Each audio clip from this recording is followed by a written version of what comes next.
Апас районының Сәләт балалар иҗаты йортында балих булмаган балалар арасында терроризм һәм экстремизмны булдырмау чараларына багышланган утырыш узды. Районның мәгариф, эчке һәм яшьләр эшләре бүлекләре белгечләре тәрбиягә игътибарны көчәйтү, бу юнәлештә көчләрне берләштерү турында фикер алышты. Апас районыннан безнең чираттагы репортаж. Ümitli kиләчәгебез тәрбияле балалар кулында.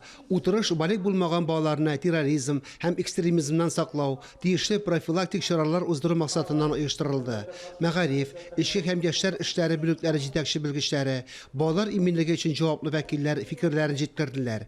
Терроризмга һәм экстремизмга каршы көрәш буенча район комиссиясе сәркатибе Булат Гатиятуллин хәвефле террорчылык очракларына тукталды. Укучыларның социаль челтәрләрдәге тәртибен күзәтеп баруның мөһимлеген әйтте.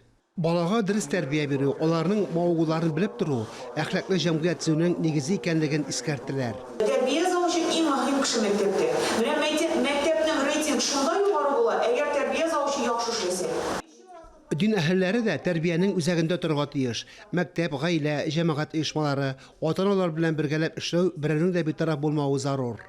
Без мәгариф өлкәсе бездә иң беренче тәрбия булмаса мәктәптә балалар арасында үзебезнең арабызда безнең укуда булмаячак, тәрбия булмаган җирдә укуда булмаячак, безнең бернинди нәтиҗәбездә булмаячак, тәрбия булмаган җирдә нәтиҗә булмый.